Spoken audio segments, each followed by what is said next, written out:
Okay, we're back and we're here with a special two T28s here. We're going to take both of these apart. Both of these are, as you can see, pretty damaged. Good bit of in and out play, compressor wheels damaged, sideways play as well. This one, good bit of in and out as well, and excessive side to side play. Unfortunately, compressor wheel is damaged as well, so we're going to have to replace that. Otherwise, the wheel's actually in pretty good condition.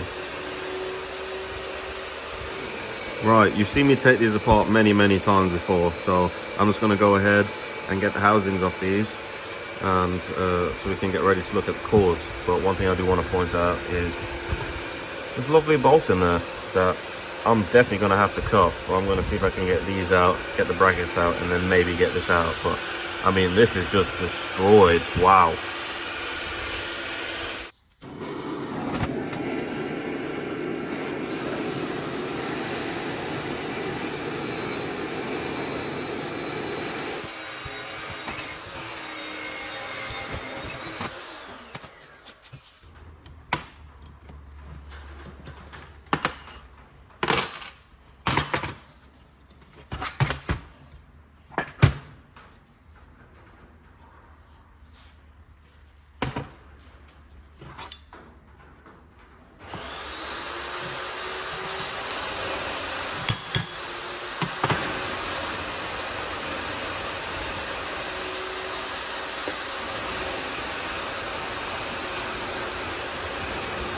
Quite a bit of play in that.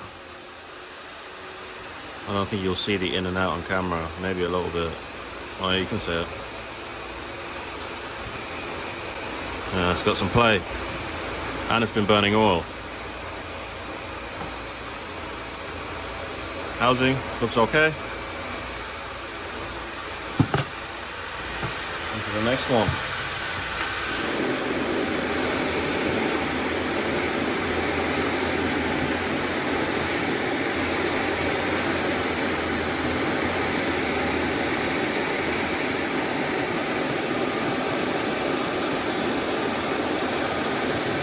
Oh yeah, this one's gonna come out. This is a good design.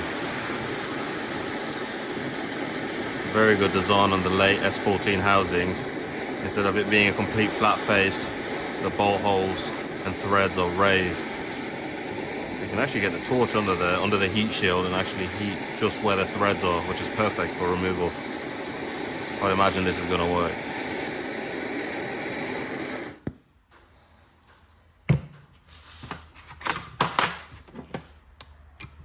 Open end only, and there we go. Easy. That was very nice to do. Alright, let me show you guys the difference.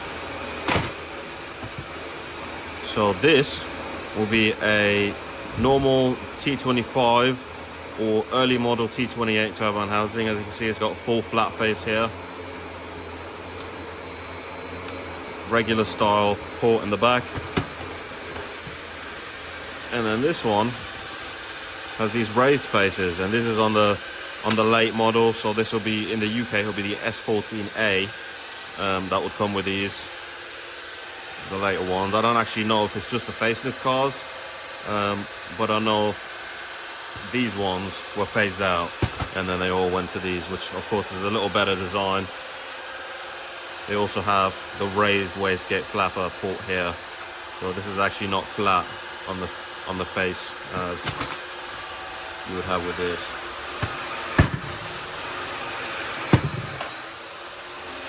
See if it's still stuck.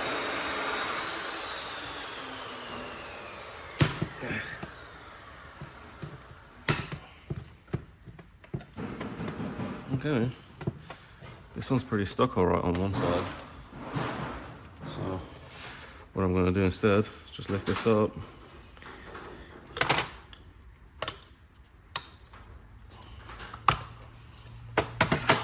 And now it's popped out halfway. Now we should be able to just lift it out because it's going to be able to move. Oh, so you can actually see the corrosion on the snap ring here. That's why.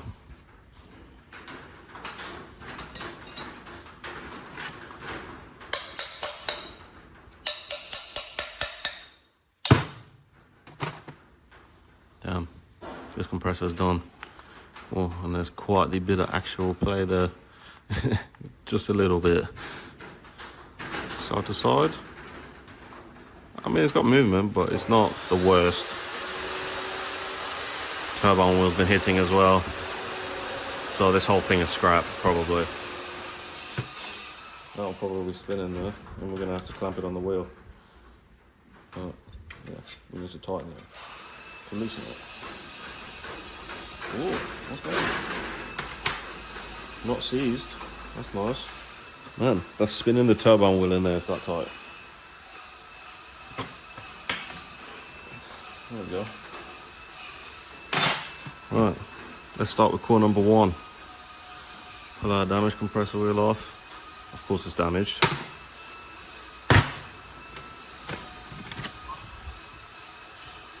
Turbine shaft.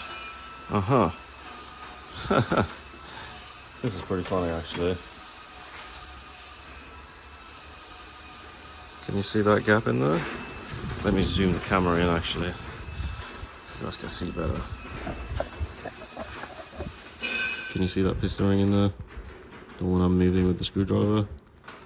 That should not move like that. This turbine shaft is toast. Very oily in there. This bearing housing is complete scrap as well. We don't even need to open that. But we're gonna open it just to have a look. But it's scrap. You can see the wear groove in there into the housing. So it's always gonna burn oil even if you rebuild it. There we go.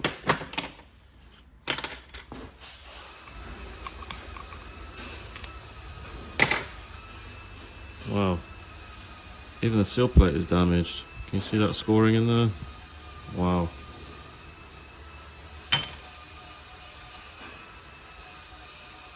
We don't even have to remove this. This is complete scrap. No good. Whole thing goes in the bin. Right. This is the next one. This is the somewhat decent compressor.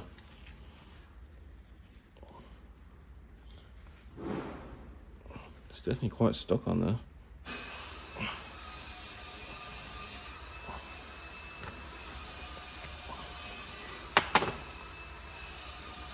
A bit grimy back here. Looks like it's been off the car for a while and stored or something.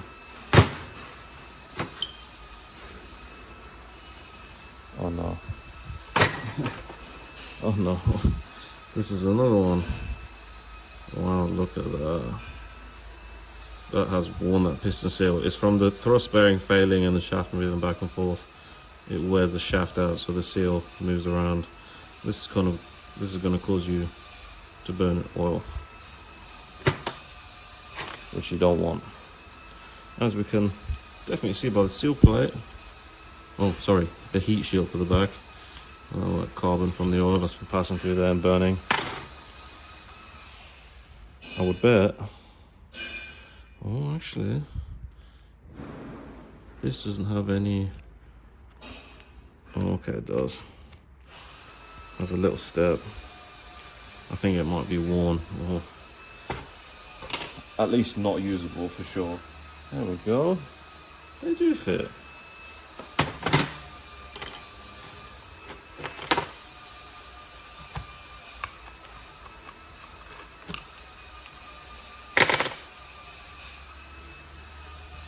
Damn.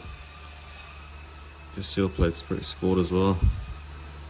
And there's dirt in there. It's not really ideal.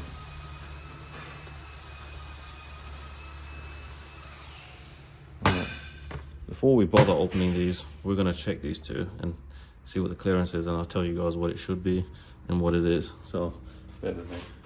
First step to measuring these is grabbing yourself a new piston ring seal. Then, you're gonna get yourself a little wire brush and clean out these balls.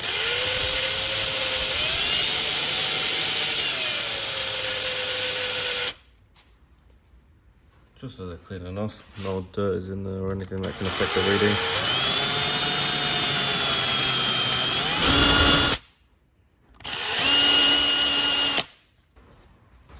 Now you've wire brushed them, just give them a quick wipe. Clean it up. So this is assuming our clearance gap when we come to assemble this, as is, let's say, somewhat clean enough with a wire brush. Gonna get ourselves a feeler gauge as well.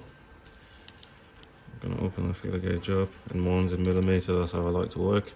So we got 0.05, 0.1, 0.15, and 2. So these are the only ones that we can use, or should have to use, is these. So we're gonna get our new piston ring seal and just install it here like it would be. And it's pushed down a little bit. You can normally press it down with your thumb.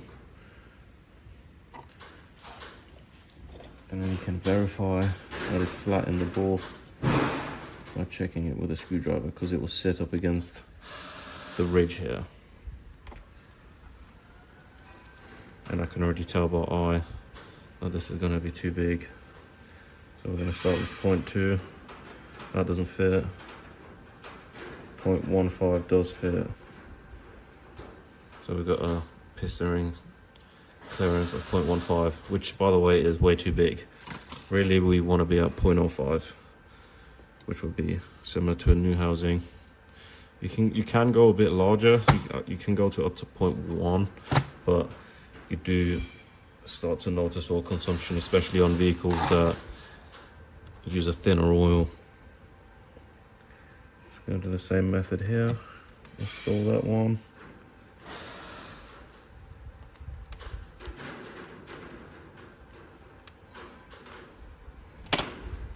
Yeah, same with this one. You can see that gap.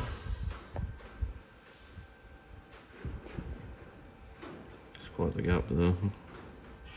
0.2, will that fit? Just about won't fit. Okay, 0.15. And then you can see that one fits.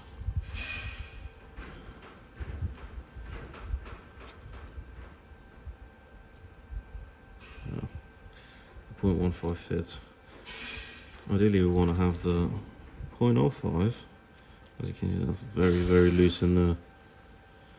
So this bearing housing is unfortunately also no good. So 2 complete write-offs. Regardless of if the bearings or anything are good in here, the bearing housing is scrap. So all of this is going to have to go in the bin, which means it's quite sad. This is the death of another 2 T28s. And what do we think our failure causes are? So both of them have a worn thrust bearing, which is common on these turbos. If you have any raised boost, usually it's over a bar, it starts to wear the thrust bearing, because the factory one isn't up to the job of holding the shaft still, pretty much. Then also with the one unit, we had the damaged compressor wheel. Of course, this is going to cause a severe lack of power, inefficient of the turbo, and you're going to have bits everywhere in the intake. So this is, of course, a write-off. With the other one, same again, thrust bearing failure, and on both the turbos it wore at the rear shaft groove pretty bad, although there's no noticeable scoring on either of the turbine shafts here. So maybe a little bit on this front journal here, but generally speaking these turbine shafts aren't bad, other than for the wear in the piston ring groove, and that's going to cause you to burn oil. So unfortunately these shafts are not reusable. Yeah, and I say that's our verdict. So this one scrap, this one scrap, both of these gone. And that's it. Hope you enjoyed this episode. Unfortunately 2 T28s are meeting the graveyard today, but we're going to fix these up with new bearing housings and everything and get them back together. So thank you very much for watching. Peace out.